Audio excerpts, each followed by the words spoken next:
اب زنا جو ہے اس کے لیے حضور نے جو کچھ فرمایا وہ سن لیجئے. عن ابن عباس قال ما رأيت شيئا اشبه باللمم مما قال ابو هريرة عن النبي صلی اللہ علیہ وسلم. حضور کی حدیث ہے ان اللہ كتب على ابن آدم حظه من الزنا ادرک ذلك لا محال. اللہ تعالیٰ نے ہر انسان کا زنا میں ایک حصہ لکھ دیا ہے جو اس کو پہنچ کر رہے گا. فزنا العین النظر, آنکھوں کا زنا ہے نامحرم عورت کو دیکھنا, یہ بھی زنا ہے. اگر زنا کو روکنا ہے تو یہاں پر بھی قدغن لگے گی. ایک جگہ آیا ہے حدیث میں النظر سہم, یہ تیر ہے, یہ نظر جو ہے نگاہوں کے تیر. یہ تو آپ شاعری کے اندر بھی اور گانوں کے اندر بھی نگاہوں کے تیر سنتے ہیں کہ نہیں سنتے. النظر سہم, یہ تیر ہے. وزن اللسان النطق یا منطق, زبان کا زنا ہے کسی عورت سے گفتگو کر کے چٹخارے لینا. عورت کی آواز میں بھی ایک لوچ ہے, حسن ہے. اللہ تعالیٰ نے اسے سراپا ایسا بنایا ہے کہ مرد کے لیے اس کی ہر شے کے اندر اٹریکشن ہے, اس کی آواز میں اٹریکشن ہے. والنفس تمنا و تشتہی, اور باقی رہ گیا نفس, وہ تمنا کرتا ہے کہ اب میں اس سے آگے بھی بڑھوں اور زنا بھی کر لوں. والفرد یصدق ذلک کلہ او یکذب, لیکن یہ ہو بھی سکتا ہے نہیں بھی ہوتا, لیکن یہ زنا تو کر چکا نا. کان کا زنا اس نے کر لیا, آنکھ کا زنا اس نے کر لیا, زبان کا زنا اس نے کر لیا. یہ تو زنا کی تعریف میں لایا. ایک اور روایت ہے جو مسلم میں ہے, کہ نبی ہریرہ کتب علی ابن آدم نصیبہ من الزنا مدرک ذلک لا محالہ فالعینان زناہما النظر والاذنان زناہما الاستماع واللسان زناہما الکلام والید زناہا البطش والرجز زناہا الخطا والقلب یہوی وتمنا. یہ زبان کا بھی زنا ہو رہا ہے, کان کا بھی زنا ہو رہا ہے, ہاتھ کا بھی ہو رہا ہے, کہیں لمس کیا ہے عورت کے جسم کو, ہاتھ ملایا ہے اس سے, اور چل کر کہیں جا رہا ہے دیکھنے کے لیے, یہ پاؤں کا زنا ہو رہا ہے. یہ ہے زنا کی شکلیں جو محمد رسول اللہ صلی اللہ علیہ وسلم نے بیان کی ہے.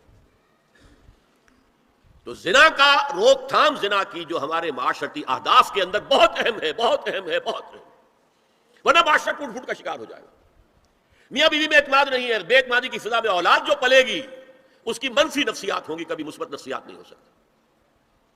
والدین میں محبت ہے, آپس میں اعتماد ہے, تو ایک دوسرے پر اعتماد ہے, ایک دوسرے کا لحاظ ہے, ایک دوسرے کی دلجوئی ہے, ایک دوسرے کی مدد ہے. یہ ساری چیزیں جو ہے وہ ایک فضا پیدا کرتی ہے گھر کے اندر, وہ ایک نارمل, ایک صحت مند فضا جس میں کہ نئی نسل پروان چڑھے گی تو وہ ایک پازیٹیو اور مثبت نفسیات لے کر پیدا ہو. اچھا, اور دیکھیے اس میں کیا کیا کچھ حضور کی طرف سے آئی ہیں. حضرت جابر بن عبداللہ فرماتے ہیں من کان یؤمن باللہ والیوم الآخر فلا یخلون بامرأۃ لیس معہا ذو محرم فإن ثالثہما الشیطان. رواہ احمد. دیکھو, جو شخص بھی اللہ پر اور یوم آخر پر ایمان رکھتا ہو وہ کبھی کسی اجنبی عورت کے ساتھ خلوت میں نہ رہے, ملاقات نہ کرے جس کے ساتھ کہ اس کا کوئی محرم شامل نہ ہو.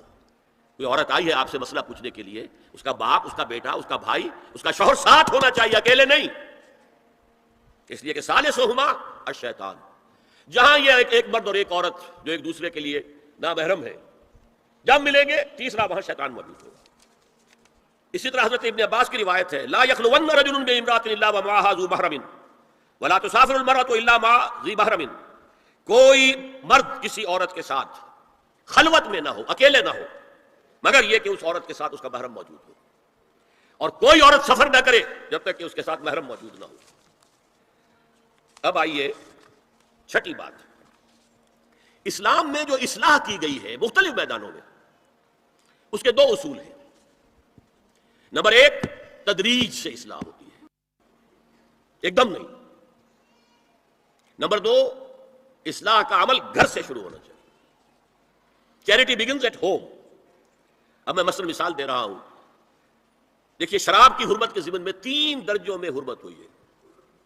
سورہ بقرہ میں فرمایا گیا یسألونک عن الخمر والمیسر قل فیہما اسم کبیر ومنافع للناس واسمہما اکبر من نفعہما. بات ختم.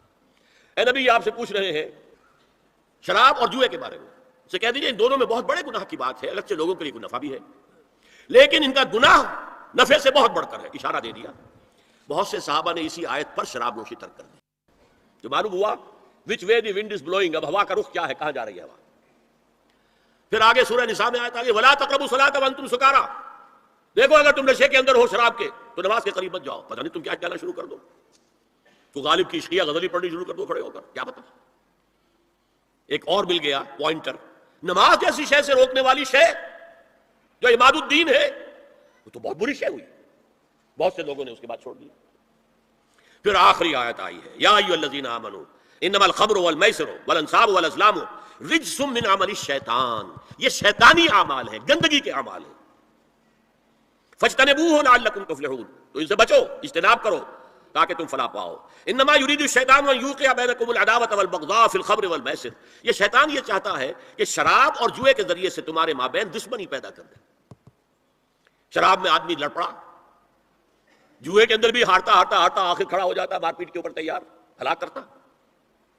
فرمایا کہ انما یرید الشیطان ان یوقع بینکم العداوۃ والبغضاء فی الخمر والمیسر ویصدکم عن ذکر اللہ وعن الصلاۃ فہل انتم منتہون، تو باز آتے ہو کہ نہیں؟ یہ بڑا دھمکی کا انداز ہے۔ اب کچھ لوگ کیا کہتے ہیں، جی یہاں پہ حرام کا لفظ تو نہیں آیا، انا للہ و انا الیہ راجعون، ہل انتم منتہون، باز آتے ہو کہ نہیں؟ اس سے زیادہ روکنے کا کوئی معاملہ ہو سکتا ہے؟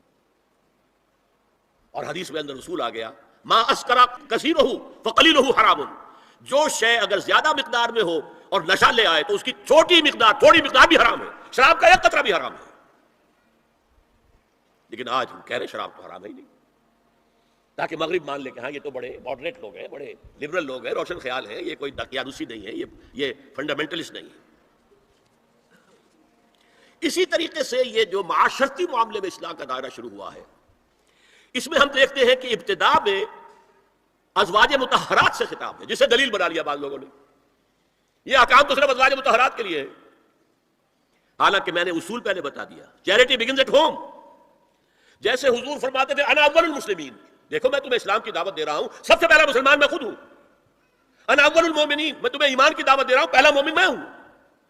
تو جب تک انسان اپنے کردار سے بات واضح نہ کرے تو واز جو ہے وہ مفید نہیں ہوتا، مؤثر نہیں ہوتا۔ لہذا سب سے پہلے بات جو کی گئی وہ کی گئی ہے حضور کی ازواج مطہرات سے۔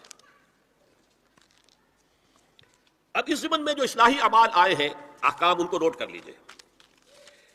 ان کا آغاز ہوا ہے تدریجی اعتبار سے سورہ احزاب سے، اور سورہ احزاب سن 5 ہجری میں جو ہے نازل ہوئی ہے۔ ان کی تکمیل ہوئی ہے سورہ نور میں جو سن 6 ہجری میں نازل ہوئی۔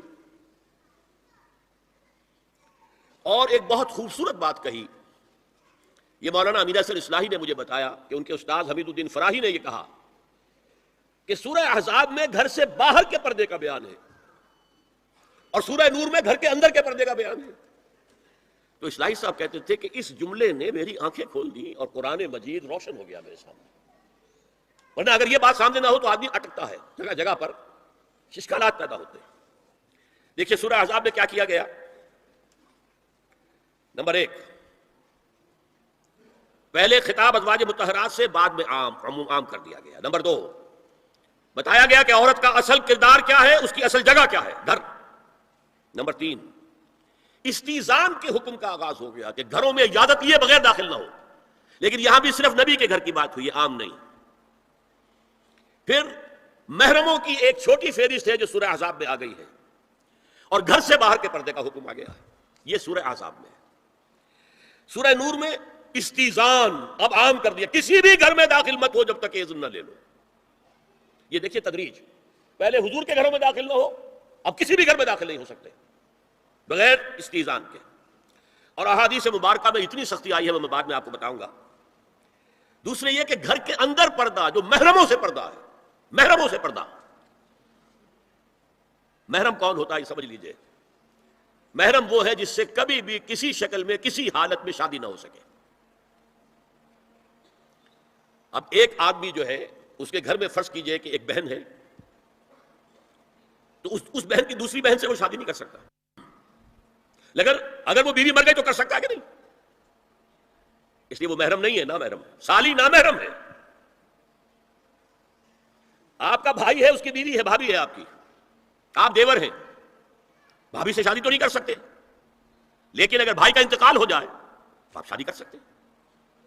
تو شادی ہو سکتی ہے تو وہ محرم نہیں ہوا، وہ نامحرم ہے۔ محرم صرف وہی ہے جس سے کبھی کسی حال میں شادی کا امکان نہ ہو۔ اس کی ابتدائی فہرست جو ہے سورہ احزاب میں ہے، تفصیلی فہرست جو ہے وہ سورہ نور میں ہے۔ اب دیکھیے گھر کے اندر بیٹھنے سے متعلق کیا بات کہی گئی۔ بزار اور ترمذی میں حضرت عبداللہ ابن مسعود سے نبی ایک وسلم کا یہ ارشاد نقل ہوا ہے، ان المرأۃ عورۃ، عورت چھپا کر رکھنے کی چیز ہے۔ ہمارے ایک نوجوان ساتھی نے ایک دفعہ مضمون لکھا تھا بڑا پیارا، انہوں نے کہا کہ قرآن مجید میں جو اشارات ہیں، حور مقصورات فی الخیام، وہ حوریں جو ہوں گی وہ خیموں کے اندر ہوں گی، وہیں رہیں گی۔ قصر کہتے ہیں روک دینے کو، باہر نہیں نکلتی، وہ مقصورات فی الخیام، حوروں کا کانہن لؤلؤ مکنون، ایسے ہوں گے کہ جیسے کہ موتی جسے چھپا کر رکھا جائے۔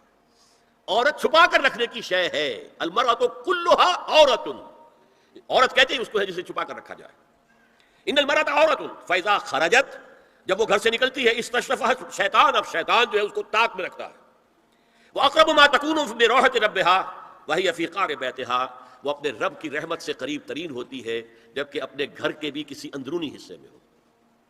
صحن میں ہوگی تو شاید ادھر ادھر کے کوٹھوں سے نظر پڑ جائے، اسی لیے فرمایا مردوں کے لیے مسجد میں نماز افضل 28 گنا، اور عورت کے لیے گھر کی نماز مسجد سے افضل، گھر کے صحن کی مسجد سے افضل، دالان کی صحن سے افضل، کمرے میں اس سے افضل، اور کمرے کی کوئی بغلی کوٹھڑی ہے تو اس میں سب سے افضل۔ یہ احادیث نبی اکرم صلی اللہ علیہ وسلم، مزاج ہے نا، اس سے بن رہا ہے، ایک معاشرت وجود میں آ رہی ہے۔ یہ ساری چیزیں کیوں آ رہی ہیں؟ اور سنیے،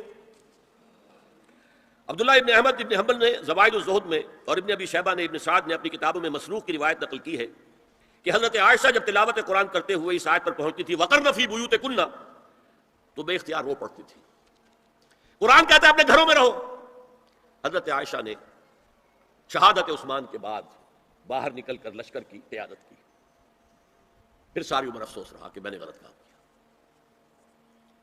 دیکھیے کیا معاملہ تھا، حضرت علی رضی اللہ تعالیٰ سے جنگ کی تھی، 10,000 آدمی ایک رات میں مرے، لیکن حضرت علی کا کردار کیا تھا؟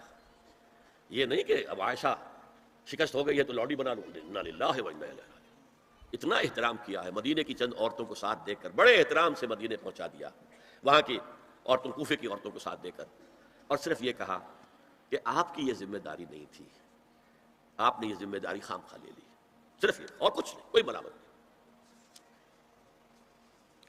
حافظ ابو بکر بزار حضرت انس سے روایت کرتے ہیں کہ عورتوں نے حضور سے عرض کیا کہ ساری فضیلت مرد لوٹ کے لے گئے، وہ جہاد کرتے ہیں، خدا کی راہ میں بڑے بڑے کام کرتے ہیں، ہم کیا عمل کریں کہ ہمیں بھی مجاہدین کے برابر اجر مل سکے؟ جواب میں آپ نے فرمایا من قعدت منکن فی بیتها فانها تدرک عمل المجاہدین، تم میں سے جو شخص اپنے گھر میں بیٹھی رہے گی وہ مجاہدین کا اجر حاصل کر لے گی۔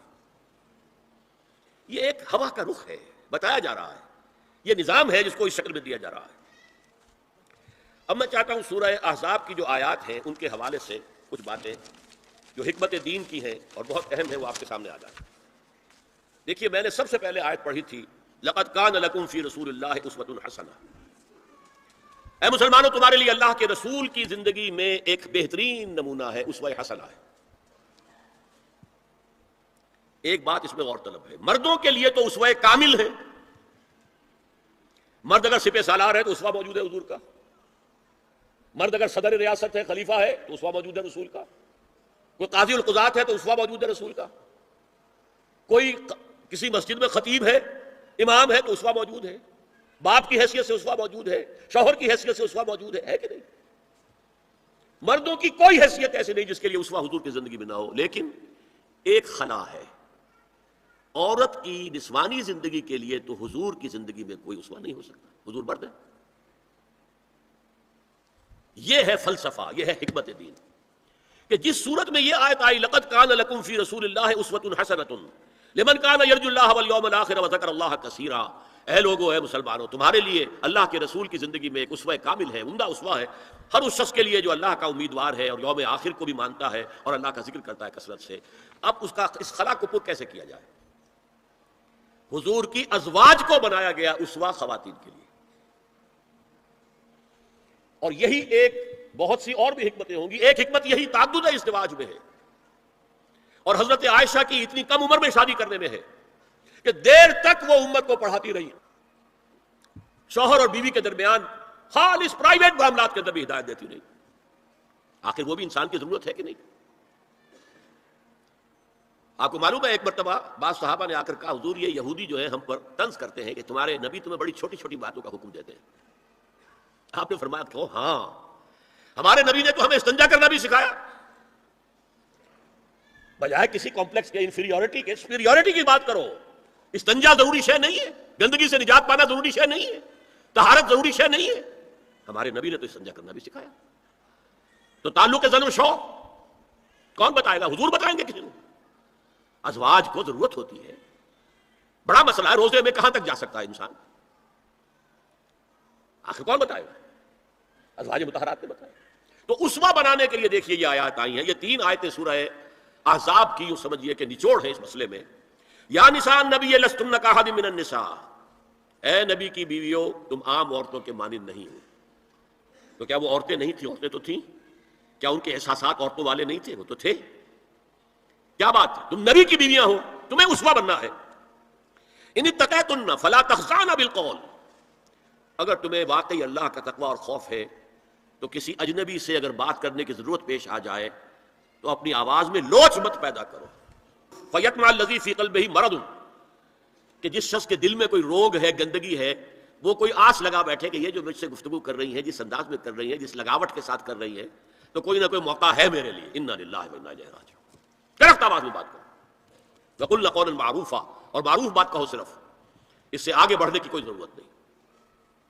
وقرن فی بیوتکن ولا تبرجن تبرج الجاہلیۃ الاولی, اور قرار پکڑو اپنے گھروں میں, وقار کے ساتھ رہو اپنے گھروں میں. تمہاری اصل جگہ گھر ہے, باہر نکلنا تمہارا کام نہیں ہے. ہاں ضرورت ہو سکتی ہے, اس کا بعد میں ذکر آ جائے گا, لیکن فلسفہ کیا ہے؟ عورت کی اصل جگہ اس کا گھر ہے. جو ڈیوٹیز کی تقسیم کر دی گئی ہے اللہ کی طرف سے, اس میں عورت کا اصل مقام اس کا گھر ہے. میں حدیث سنا چکا ہوں کہ جب گھر سے عورت نکلتی ہے تو شیطان تاکتا ہے اس کو, اور پھر ظاہر بات ہے کہ اس سے جو فتنے پیدا ہوتے ہیں وہ سب شیطان کے ذریعے سے ہوتے ہیں. وَلَا تَبَرَّجْنَ تَبَرُّجَ الْجَاهِلِيَّةِ الْأُولَىٰ, اور جو جاہلیت تھی, اسلام کے آنے سے پہلے کا جو دور تھا, اس میں جس طرح تم بند سنور کر اور لوگوں کی نگاہوں میں آنے کے لیے نکلتی تھی, اب وہ طریقہ اختیار نہ کرو. دیکھیں یہ بھی ایک بڑا نفسیاتی نکتہ ہے. مرد کے اندر قوت ہے, وہ اپنی قوت کا ظہور چاہتا ہے. کبھی جی چاہتا ہے دیوار کو کندھا دے مارے, راستہ چلتے کسی کو لگا کندھا. قوت ظہور چاہتا ہے.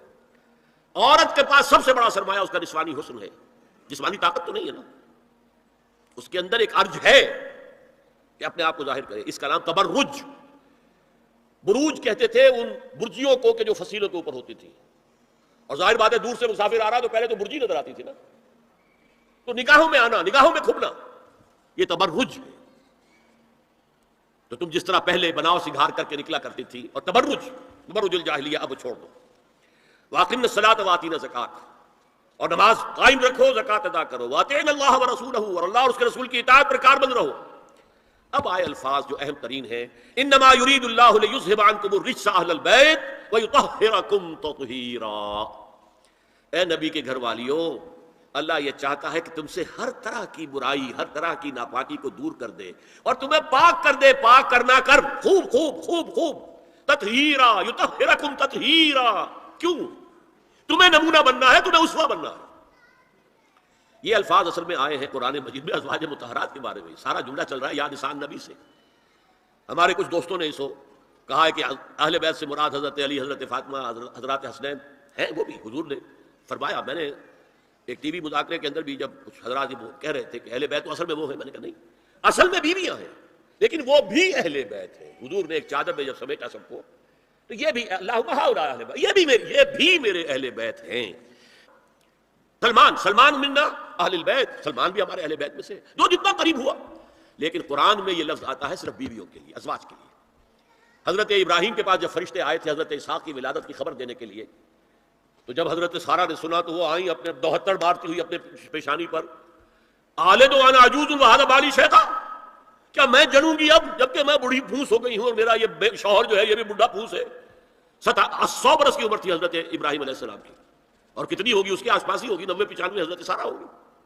اس کو فرشتوں نے کہا تھا کہ کیا آپ اللہ کی رحمت سے مایوس ہو گئی؟ السلام علیکم وبرکاتہ اہل البیت, اے نبی کے گھر والی, اے نبی کے گھر والوں, تم پر اللہ کی سلامتی ہو, رحمت ہو. تو اہل بیت کا لفظ قرآن میں 2 جگہ آیا ہے, یا حضرت سارہ کے لیے, حضرت ابراہیم کی زوجہ, اور یا النساء النبی، تمہیں تو پاک کرنا ہے، پوری طرح پاک کرنا ہے، پوری طرح پاک کرنا ہے تاکہ تم اسوہ بن جاؤ. جو خلا ہے اسوہ محمدی میں صلی اللہ علیہ وسلم، وہ تمہارے ذریعے پورا کرنا ہے. اس لیے پہلا خطاب جو ہے، اب یہ دونوں باتوں سے ہو گیا، ایک تو چیریٹی بگنز ایٹ ہوم، جو بھی اصلاح کا عمل ہو گھر سے ہونا چاہیے، اور نمبر دو یہ کہ ازواج مطہرات کو امت کی تمام خواتین کے لیے ہمیشہ کے لیے اسوہ بنانا ہے. اسی طریقے سے استیزان کا معاملہ بھی آیا ہے، لیکن وہ بھی صرف نبی کے گھروں تک آ رہا ہے. یا ایھا الذین آمنوا لا تدخلوا بیوت النبی حتی یؤذن لکم، اہل ایمان نبی کے گھروں میں داخل نہ ہوا کرو جب تک کہ اذن نہ دیا جائے. یہ پرائیویسی، گھر کی پرائیویسی، اس پر میں تفصیل سے بعد میں بات کروں گا، چونکہ تفصیل اس کی آئی ہے سورہ نور میں. میں نے عرض کیا نا، ان احکام کا آغاز ہوا جیسے شراب کی حرمت، آغاز سورہ بقرہ، پھر سورہ نساء، پھر سورہ مائدہ. اسی طرح اس کا اختتام جو ہوا ہے وہ سورہ نور میں ہے. تو مت داخل ہوا کرو. اور اس کے بعد فرمایا وَإِذَا سَأَلْتُمُوهُنَّ مَتَاعًا فَاسْأَلُوهُنَّ مِنْ وَرَاءِ حِجَابٍ، اور دیکھو اگر نبی کی بیویوں سے کوئی چیز مانگنی ہو تو پردے کی اوٹ سے مانگو. یہ حجاب کا لفظ آیا ہے جس کو کہا جاتا ہے کہ حجاب کا کوئی حکم قرآن میں ہے ہی نہیں. پہلے وہاں کے گھر کھلے ہوتے تھے، دروازے پر کوئی پردہ وردہ نہیں ہوتا تھا، اور گھر کوئی کنالوں کے اور ایکڑوں کے تو نہیں ہوتے تھے، چھوٹے چھوٹے گھر. لیکن یہاں پر فرما دیا گیا پردے، اس کے بعد سے جب سے یہ آیت اتری گھروں کے اوپر پردے ڈال دیے گئے. اب ظاہر بات ہے کہ اس میں چہرے کا پردہ ہی ہوا نا، چہرے کا پردہ ہے حجاب. اسی کو حضرت عائشہ نے آیت الحجاب قرار دیا. اور پھر دیکھیے جو ریئلزم ہے، ریئلزم میں نے کہا تھا نا کہ اللہ نے بھی فرمایا کہ سب سے زیادہ محبت انسان میں عورت کی ہے. حب زین للناس حب الشہوات من النساء، اور پھر اس کے بعد لمبی فہرست. حضور نے فرمایا حبب الی النساء والطیب. یہاں بھی فرمایا گیا ذالکم اطہر لقلوبکم وقلوبہن، یہ زیادہ پاکیزہ بات ہوگی تمہارے دلوں کے لیے بھی اور ان کے دلوں کے لیے بھی. اگر نبی کی بیوی بے حجاب تمہارے سامنے آ جائے گی تو وہ نبی کی بیوی ہے، اور ازواج مطہرات ہونے کی حیثیت سے تمہاری ماں بھی ہے، لیکن ایک عورت بھی تو ہے. اور تم چاہے صحابی ہو، کچھ بھی ہو، تم مرد بھی تو ہو. یہ مرد اور عورت کے درمیان جو کشش ہے یہاں بھی اس کا ساتھ. نبی کی بیویوں کو بھی یہ نہیں کہا کہ اس سے ماوراء ہے، معصوم تو کوئی نہیں نبی کے علاوہ. وہ تو اللہ کہہ رہا ہے ہم تمہیں پاک کر دینا چاہتے ہیں، پوری طرح پوری طرح پوری طرح پاک کر دینا چاہتے ہیں تاکہ تم تمام خواتین امت کے لیے اسوہ بن جاؤ. فرمایا یہ جو پردے کی اوٹ سے کوئی شے لینا دینا ہے، اس سے یہ تمہارے دلوں کے لیے بھی زیادہ پاکیزہ بات ہے، ان کے دلوں کے لیے بھی. یہ ہے اللہ تعالیٰ کا حکم سورہ احزاب کے اندر. اس کے بعد اسی سورہ احزاب میں اس سے جو مستثنا ہے گھروں میں اذن لیے بغیر بھی داخل ہو سکے، جن کے سامنے ازواج مطہرات اپنے کھلے چہرے کے ساتھ آ سکتی تھی، ان کی ایک فہرست دی گئی. یہ مختصر فہرست ہے. لا جناح علیہن فی آبائہن ولا ابنائہن ولا اخوانہن ولا ابناء اخوانہن ولا ابناء اخواتہن ولا نسائہن ولا ما ملکت ایمانہن واتقین اللہ ان اللہ کان علی کل شیء شہیدا. کوئی حرج نہیں ہے ازواج مطہرات پر ان کے باپوں کے سلسلے میں. ابو بکر آئے تو جائیں سیدھے حضرت عائشہ کے حجرے میں، کون روکے گا؟ اور بیٹوں کے اور ان کے بھائیوں کے اور ان کے بیٹوں کے بھائی بھتیجے اور ان کی بہنوں کے بیٹے یعنی بھانجے. ولا نسائہن، نسائہن اس کو میں چاہتا ہوں نوٹ کریں آپ، اپنی عورتیں، جان پہچان کی عورتیں، اجنبی عورتیں نہیں. اس پر مزید گفتگو ہوگی سورہ نور کے حوالے سے. ولا ما ملکت ایمانہن، اور جو ان کے ملک یمین ہیں. ان میں ایک رائے یہ ہے کہ مراد صرف باندیاں ہیں، اور ایک مراد یہ ہے کہ اس میں مرد غلام بھی شامل ہیں. ایک رائے یہ ہے کہ مرد غلام جب تک کہ ابھی وہ بالغ نہ ہو، بچہ ہو. بہرحال یہ آراء ہے علیحدہ. واتقین اللہ ان اللہ کان علی کل شیء شہیدا، اور اللہ کا تقوی اختیار کرو، یقیناً اللہ ہر چیز کو دیکھ رہا ہے.